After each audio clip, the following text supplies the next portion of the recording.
le livre des Actes des Apôtres, au chapitre 27. Actes des Apôtres, chapitre 27.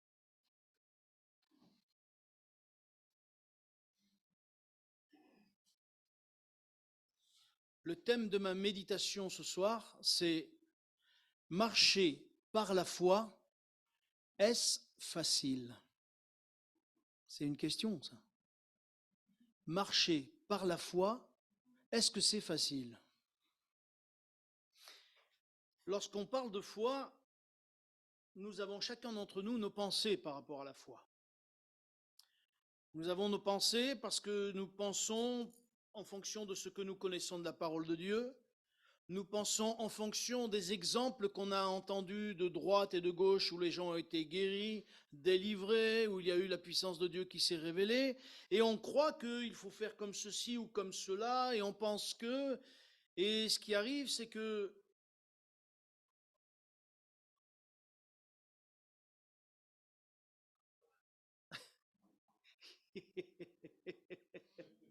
je me disais, tiens, il y a un autre prédicateur, là, j'ai pas entendu, je l'ai pas vu celui-là.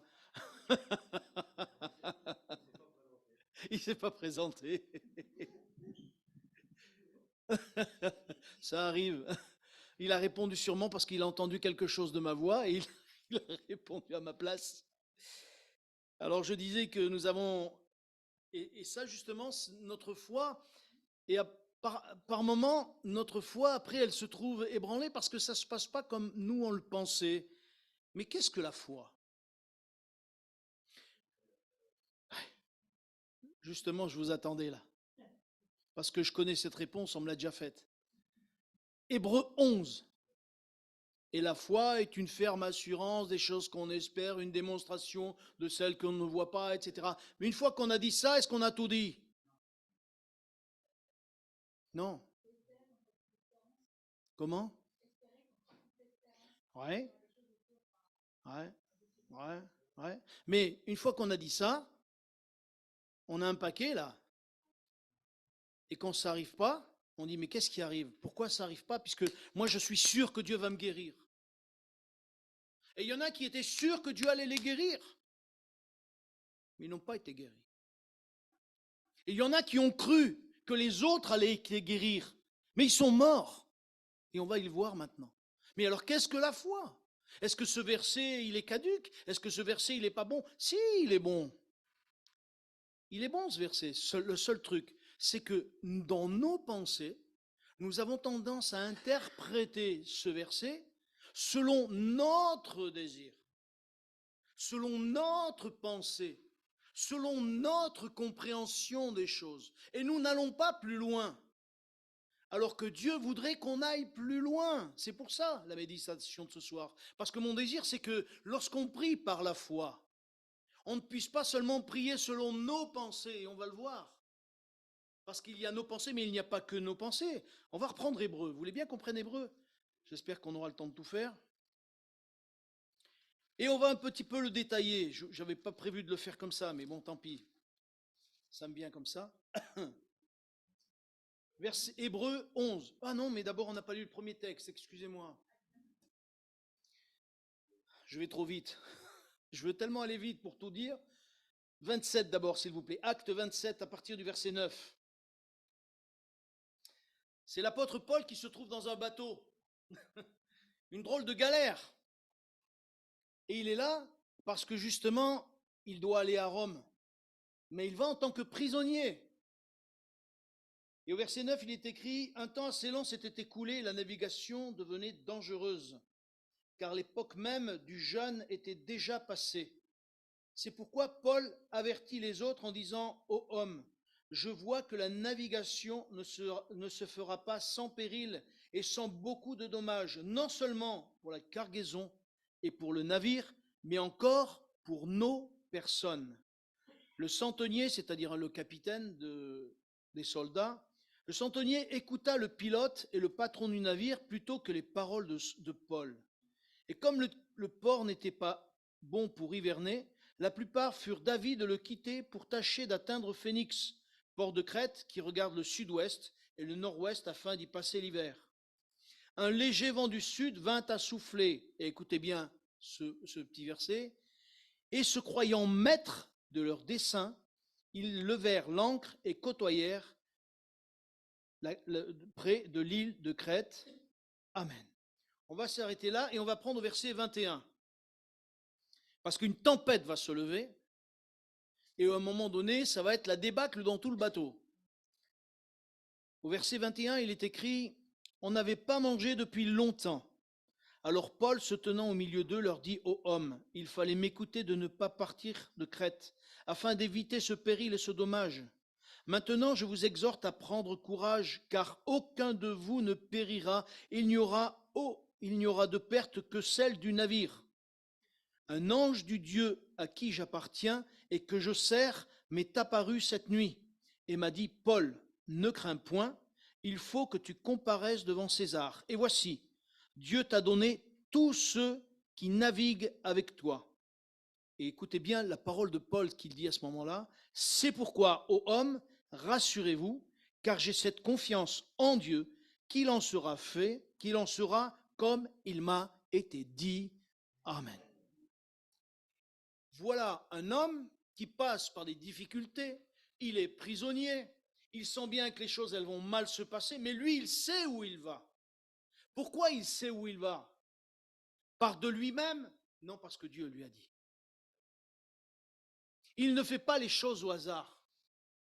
Il ne prie pas pour que ça se passe bien pour lui. Il prie pour que la volonté de Dieu se fasse. Et là, voyez-vous, il y a un problème. Parce que dans notre foi, nous prions toujours pour que notre volonté s'accomplisse. Seigneur, bénis. Seigneur, je te demande de faire ça. Seigneur, je te demande... Et c'est qui le patron? C'est nous ou Dieu? Et on dit à Dieu, tiens, fais ça. Tiens, fais l'autre. Et Dieu, Seigneur, agit. Mais je crois que tu peux le faire. Fais-le. Qu'est-ce que la foi? Qu'est-ce que je vous ai dit d'autre fois? La foi, c'est quoi? C'est croire? C'est plus que croire. La foi, c'est savoir. Savoir, c'est je sais en qui j'ai cru. Je ne crois pas seulement. Je sais en qui j'ai cru. Je sais que Dieu est tout-puissant. Je sais qu'il tient toutes choses dans ses mains. Je sais qu'il tient ma vie dans ses mains. Je le sais parce que la Bible le dit, que Dieu tient le cœur des rois dans ses mains et qu'il le tourne comme il l'envie. Et ça, je le sais parce que la parole me le dit. Et je le sais parce que j'ai vu Dieu agir dans ma vie. Parce que j'ai vu lorsque j'ai été pardonné de mes péchés, ma vie a changé. Et ça, je le sais. C'est pas le tout de croire. J'ai cru que Dieu pouvait me guérir ou Dieu pouvait agir dans mon cœur et je l'ai vu s'accomplir. Mais aujourd'hui, la foi doit avoir un autre niveau. Il ne doit pas être seulement je crois, mais à celui de je sais. Et quand dans Hébreux 11, justement, je voulais le prendre tout à l'heure, quand il est dit que, et c'est dans ce sens-là que celui qui a fait, je ne dirais pas par rapport à celui qui l'a écrit, parce que j'ai mon idée et tout le monde n'est pas toujours d'accord, donc je le garderai pour moi. Quand il est écrit dans Hébreux 11, or la foi est une ferme assurance. Qu'est-ce que c'est qu'une ferme assurance? Je sais. Je sais. C'est ça la ferme assurance. C'est pas je crois, c'est je sais. Une ferme assurance des choses qu'on espère. Qu'est-ce qu'on espère? La vie éternelle. Et je sais que nous avons la vie éternelle en Jésus-Christ parce qu'il a payé à la croix. Je sais que bientôt Jésus revient. Ça, je le sais parce que c'est écrit. Je le sais parce qu'il veut me bénir, parce que je le vois tous les jours dans ma vie. Lorsque je suis attaqué d'une manière ou d'une autre, lorsque je suis dans la difficulté, il vient me secourir tôt ou tard, mais il vient. Et je le sais, c'est ça avoir une ferme assurance. C'est pour ça que ce verset, il a toute toute sa force lorsqu'on comprend ce que déjà c'est la foi. Et ça, c'est un premier point. C'est le savoir. Je sais. Est-ce que vous savez que Dieu vous aime? C'est pas je crois que Dieu m'aime. Je sais que Dieu m'aime. Je sais parce qu'il a donné son Fils. Mais je le sais. Et je le sais parce que, comme je le disais tout à l'heure, je vois qu'il prend soin de moi. C'est pas toujours facile parce que des fois, la vie, elle n'est pas facile. Mais je sais que Dieu va agir d'une manière ou d'une autre. Ça, c'est le premier point. Deuxième point que j'aimerais voir avec vous, et je n'ai pas trop étalé sur le chapitre 11, mais il y a des paramètres dans la foi. Il y a des paramètres que l'on a tendance à négliger parce qu'on reste sur le fait de vouloir pour nous les choses et les vouloir par la foi. C'est vrai qu'on nous dit de saisir par la foi ce que Dieu veut nous donner. Mais on ne sait pas ce qu'il veut nous donner. Vous voulez saisir quoi? Nous, on demande des choses et on croit que Dieu va nous les donner parce que nous, on les demande.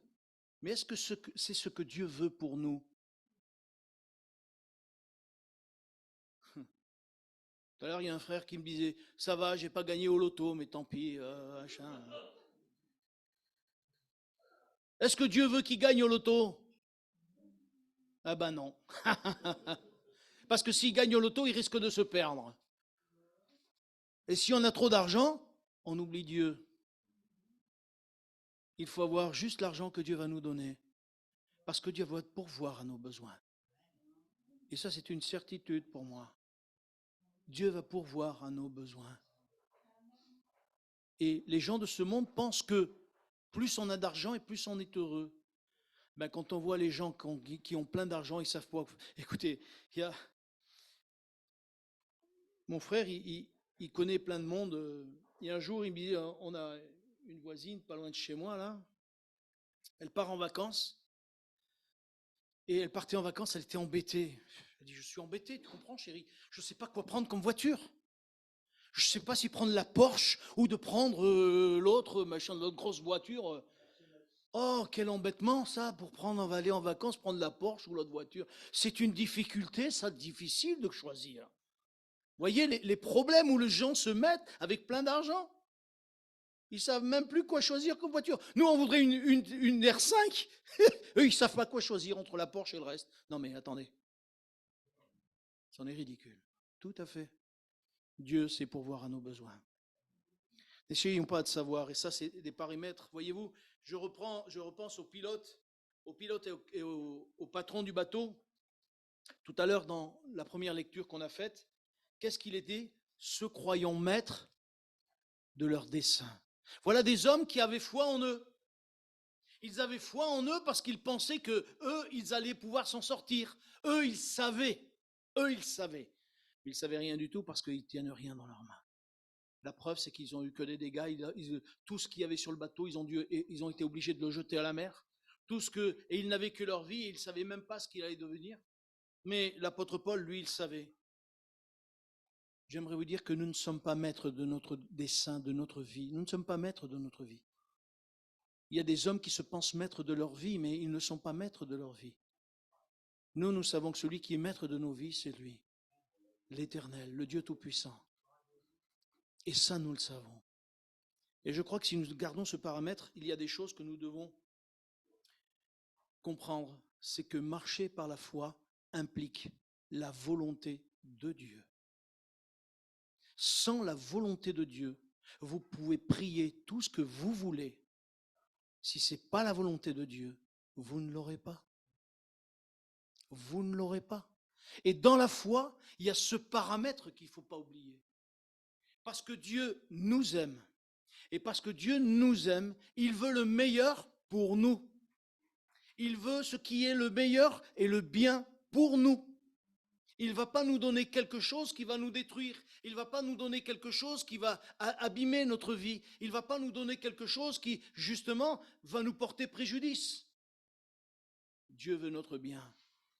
Et dans la foi, ce qu'il faut considérer, et dans nos prières, ce qu'il faut considérer, Seigneur, quelle est ta volonté?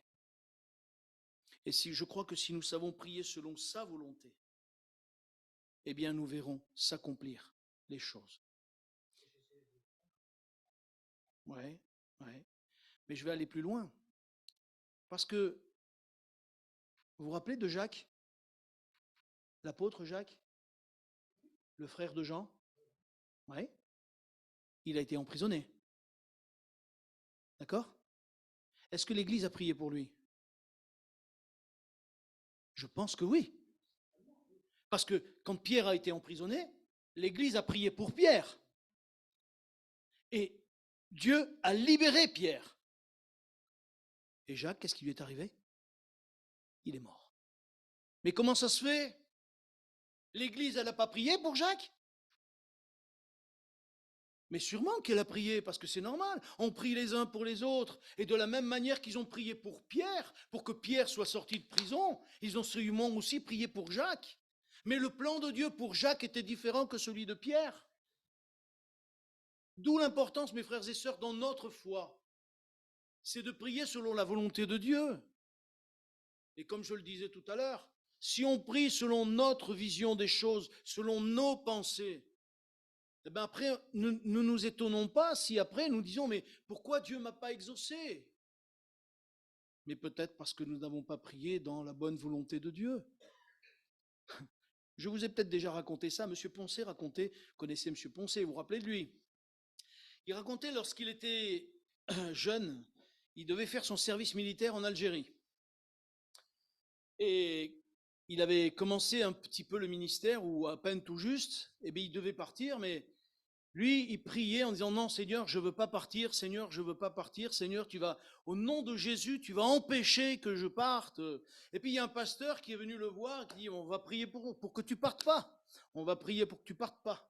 Alors, tous les deux, ils priaient, et puis c'était un frère qui était allemand. C'était un frère allemand, et ils priaient tous les deux ensemble, et ils priaient, et M. Poncet, dans sa prière en français, disait, Seigneur, merci, je crois que tu vas m'empêcher de partir à l'armée, parce que tu veux pas qu'on aille à la guerre, tu veux pas qu'on prenne les armes, etc., etc. Et il commence à prier, le frère allemand commence à prier, et M. Poncet commence à parler en langue. Et au bout d'un moment, le frère allemand, il s'arrête de prier, il dit, écoute, Maurice, on va arrêter de prier tout de suite. Monsieur Poncet, il dit, mais pourquoi? Il dit, parce qu'en français, tu dis, Seigneur, merci, parce que tu ne vas pas me faire partir. Et en langue, tu parles en allemand, et tu dis, Seigneur, merci, parce que tu me fais partir à la guerre, et je vais être là-bas un instrument pour toi, etc. Il dit, alors tu ne vas pas prier comme ça. D'un côté, tu pries pour pas y aller, et le Saint-Esprit te fait prier, merci, parce que tu vas te servir de moi pour être un témoin là-bas. Alors il dit, moi, on arrête de prier. Comprenez les deux opposés?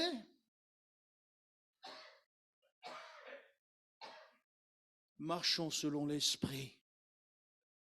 D'où l'importance de marcher selon l'Esprit. D'où l'importance de prier selon l'Esprit. Mes frères et sœurs, depuis que je suis à Givors, je vous le dis et je le redis encore, ce soir, prions selon l'Esprit. Et si nous prions selon l'Esprit, nos prières seront exaucées. Comment il faut prier? Je ne sais pas, moi. Moi-même, je cherche le Seigneur pour prier de mieux en mieux, de plus finement possible, pour que Dieu m'exauce dans la prière. Vous savez, des fois, je me suis rendu compte que lorsque je prie pour les gens, quand j'impose les mains aux malades, je me rends compte que des fois, je dis des mots, j'ai dit, mais tu n'aurais jamais dû dire ça. Mais trop tard, je l'ai dit. Après, je dis, Seigneur, que ta volonté soit faite, parce que je ne sais pas pourquoi j'ai dit ça, mais je ne sais pas pourquoi. Et le Seigneur le sait. Mes frères et sœurs, si nous voulons vraiment que nos prières par la foi aboutissent, soumettons-nous à l'Esprit de Dieu, marchons selon l'Esprit et marchons surtout selon la volonté de Dieu. Le problème souvent, c'est que nous avons notre vision qui est erronée. Et Dieu dit, mes pensées ne sont pas vos pensées. Si je vous demandais à chacun d'entre vous, pourquoi tu veux que tu sois exaucé?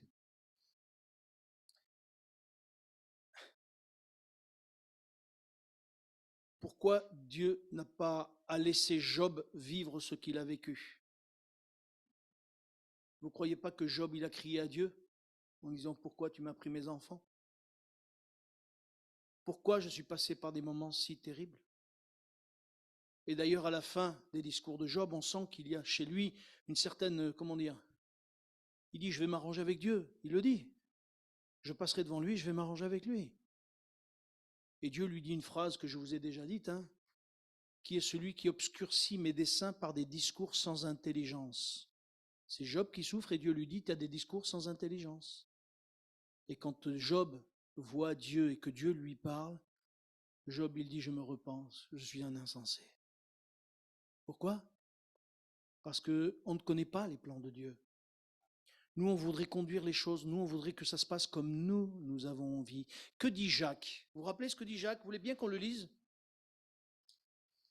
Dans l'épître de Jacques,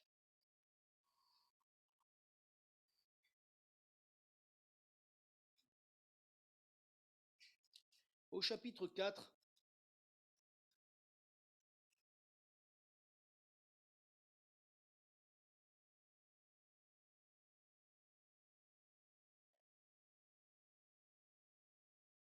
il est écrit, tout le monde y est? Il est écrit, d'où viennent les luttes et d'où viennent les querelles parmi vous? Tu peux l'afficher, voilà. D'où viennent les luttes et d'où viennent les querelles parmi vous? N'est-ce pas de vos passions qui combattent dans vos membres? Vous convoitez et vous ne possédez pas. Vous êtes meurtriers et envieux. Il parle à des chrétiens, hein?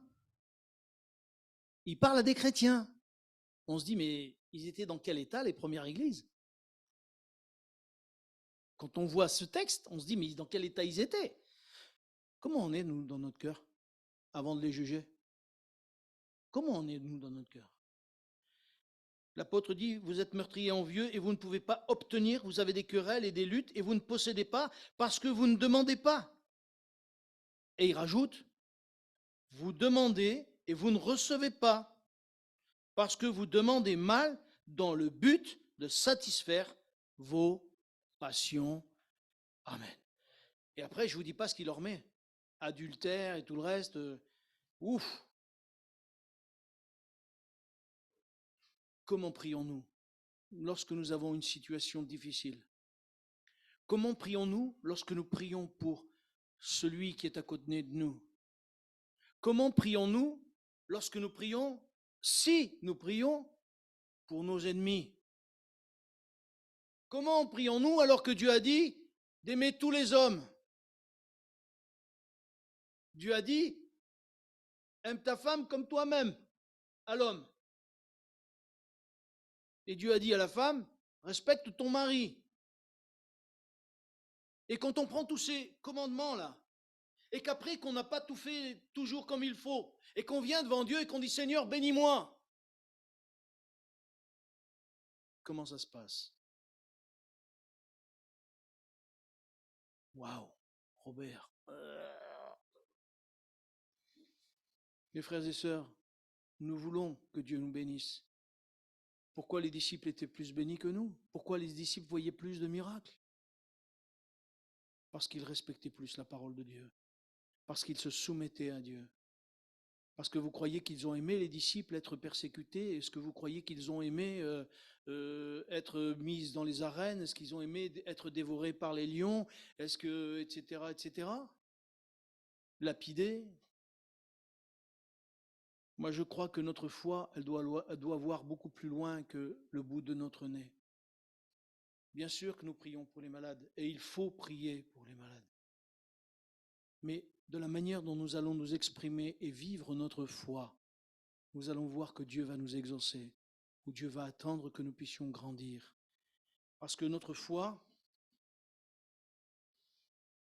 elle doit être vraiment remplie de l'Esprit de Dieu, pour savoir comment la diriger, comment la conduire. Nous avons besoin de comprendre que non seulement Dieu nous aime, mais que s'il veut que vraiment qu'il nous aime et qu'il est capable de nous aimer même dans les moments les plus difficiles. Vous croyez que dans les moments que nous vivons de difficultés, Dieu a arrêté de nous aimer? Ah non, c'est pas logique. Ce ne serait pas Dieu. Exactement. Mais même dans nos difficultés, Dieu nous aime. Mais il veut nous faire atteindre un but. Le but de la maturité. Et la maturité, c'est avoir la foi, c'est-à-dire faire confiance à Dieu, même si les choses sont dans les situations les pires. Même dans les situations les pires dans nos familles, même les situations les pires dans nos corps, dans la maladie. Est-ce que je fais encore confiance à Dieu? Est-ce que je dis, mais Dieu, ma vie, elle est à toi? C'est pour ça que l'apôtre Paul dit, qu'est-ce qu'il dit au sujet de la vie et de la mort? Eh oui, ma vie est à Christ. Ma vie est à Christ. Que je vive, que je meure, j'appartiens à Christ. et la mort m'est un gain. Mais c'est ça parce qu'il marche par la foi. Il a confiance. Il sait que la vie, elle n'est pas seulement dans ce corps. Et c'est pour ça qu'il dit aussi que je sois dans l'abondance ou que je sois dans la disette, je marche par la foi, je fais confiance à mon Dieu. C'est lui qui va me conduire. Est-ce que nous avons la même attitude? Parce que la maturité de la foi, vous ne croyez pas que c'est ça? C'est de dire, Seigneur, j'ai confiance en toi, qu'il fasse beau, qu'il fasse pas beau, que ce soit difficile ou pas difficile. Je sais en qui j'ai cru. Et je sais que tu tiens ma vie dans tes mains et que rien ne peut m'arriver sans que toi tu l'aies décidé. Rien ne m'arrive sans que toi tu aies accompli ton œuvre en moi. Pourquoi Dieu a-t-il permis, par exemple, que l'apôtre Paul passe par le naufrage? Vous êtes-vous déjà posé la question?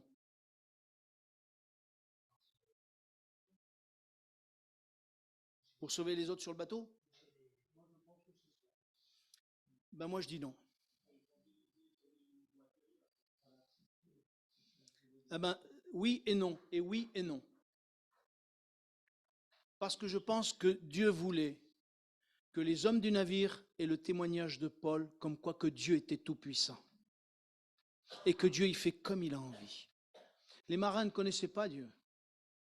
Les soldats romains qui étaient là ne connaissaient pas Dieu. Mais là, ils ont vu. La preuve, c'est que le centenier lui-même, au moment où les soldats veulent tuer Paul et tous les prisonniers, il dit non, non, non, allez. Et il jette tous les prisonniers à l'eau parce que Paul a donné une parole. Et cet homme, ce centenier, il croit ce que l'apôtre Paul dit.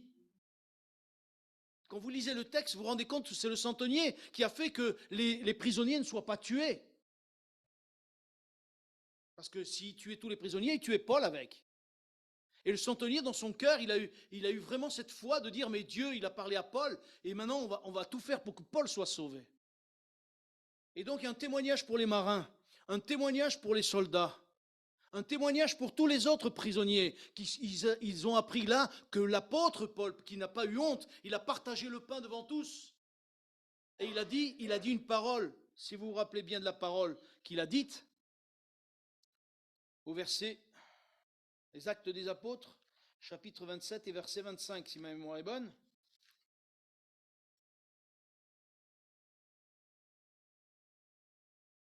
Je vais reprendre le texte. 27, 25. Tu l'as déjà affiché, non? L'apôtre Paul va dire ces mots. C'est pourquoi, ô hommes, rassurez-vous, car j'ai cette confiance en Dieu qu'il en sera comme il m'a été dit. Et au-dessus, il dit, ne crains point, et il faut que tu comparaisses devant César. Et Dieu lui dit, je t'ai donné tous ces hommes qui sont avec toi, qui naviguent avec toi. C'est-à-dire que l'apôtre Paul sait, Dieu lui a donné une parole. Et nous, parfois, nous prions, mais Dieu ne nous a pas donné de parole. Et nous avons besoin que Dieu nous donne une parole pour que notre foi soit vraiment établie, affermie. Et lorsque nous prions, que cette parole puisse vraiment cingler. Et contre ça, voyez-vous, contre une parole que Dieu nous a donnée, le diable ne peut rien. Ni le diable, ni les hommes. Personne ne peut rien. Parce que quand Dieu donne une parole, il l'accomplit. Et l'apôtre Paul, il s'est assuré. Et une fois que je vous ai passé le navire, bien sûr, les gens de l'île, pour nous aussi, c'est un témoignage. Pour nous aussi, mes frères, un témoignage de foi. Le serpent mord Paul. Et qu'est-ce qu'il fait, Paul? Il secoue le serpent et il va mourir dans le feu, toi. Qu'est-ce qu'il me casse les pieds, toi? Et tout le monde l'attend à mourir. Nous, un serpent nous mord, qu'est-ce qu'on va faire? Au secours, au secours! Qui tient nos vies dans sa main? Qui tient nos vies dans sa main? Voyez, même le témoignage de Paul aujourd'hui, il nous parle. Et il parle bien sûr aux gens de l'île qui, eux, vont pas comprendre. Et puis l'apôtre Paul va prêcher l'évangile et il va guérir une personne dans l'île. Quel témoignage dans cette île de Crète. Mes frères et sœurs, notre foi peut faire beaucoup plus que ce que nous pensons, parce que la foi de Paul en Dieu a fait tout ce que je vous ai dit auparavant. J'aimerais vous dire ce soir croyons à ce que Dieu nous dit et faisons ce que Dieu nous demande. Et si nous faisons ce que Dieu nous demande, et si nous croyons à ce que Dieu nous dit, notre prière, elle sera à peine sortie de notre bouche que Dieu l'aura exaucée. Parce que nous prierons non pas selon nos pensées, mais selon sa volonté. Nous avons besoin vraiment d'apprendre à prier par la foi. Et la foi, vous savez, elle est inspirée du Saint-Esprit. Et j'aimerais vous dire, recherchons la prière inspirée du Saint-Esprit. Comme je l'ai dit d'autres fois, il y en a qui prient le Saint-Esprit. Moi, je ne crois pas qu'il faut prier le Saint-Esprit. Et je vous le dis en 4 mots, juste comme ça, vite fait. Parce que le Saint-Esprit, il habite en nous. Vous allez prier, vous. Le Saint-Esprit, tu es là? Il est là. Et faites des prières, la parole le dit, par l'Esprit. Dieu est esprit et il faut que ceux qui l'adorent en esprit et en vérité. En esprit, comment? Rempli du Saint-Esprit et en vérité. C'est pour ça que je ne crois pas qu'il faille prier le Saint-Esprit. Et là, je fais court, d'accord? Parce que j'entends des prières au Saint-Esprit. Pour moi, ça n'a pas de sens déjà parce qu'on ne le trouve pas dans la parole de Dieu, d'accord? J'ai jamais vu quelqu'un prier le Saint-Esprit dans la parole de Dieu. Le Père est prié, Jésus est prié. Jésus est adoré, Jésus et le Père est adoré, pas le Saint-Esprit. C'est pour ça que je dis attention à ce que nous faisons, parce que nous avons des fois des habitudes ou des choses que nous avons entendues, nous ne savons pas si elles ont vraiment leurs origines dans la parole de Dieu. Et ce qui est notre référence, c'est ça, pas autre chose. Vous savez, ce qui est grave, c'est qu'on ne se rend pas toujours compte que parce que nous sommes dans les derniers temps, arrive ce que dit l'Apocalypse, que viendra l'apostasie. Vous savez ce que ça veut dire, l'apostasie? L'éloignement de la base. La foi qui se refroidit, c'est une chose. Mais l'apostasie, ça veut dire éloignement de la base. Et c'est quoi la base? La parole de Dieu. Et si on s'éloigne de la parole de Dieu, alors notre foi est vaine. Je vous le dis. Nous avons vraiment besoin de veiller à ce qui est écrit. Et pour revenir au texte que je parlais tout à l'heure de la foi, vous avez prié tout à l'heure. Et j'aimerais que vous puissiez garder dans vos cœurs ceci. Et nous allons encore un petit peu prier, s'il vous plaît. Et je vous demanderai ceci, c'est que vous puissiez réfléchir à ce que vous avez exprimé tout à l'heure à Dieu. Est-ce que ce soir, ma sœur, mon ami, mon frère, est-ce que tu as prié avec foi? Quelle est la volonté de Dieu pour nous ce soir? Vous voulez bien? Pendant quelques minutes, on reste dans le silence, on écoute. Dieu pourrait nous parler ce soir. Dieu pourrait nous surprendre.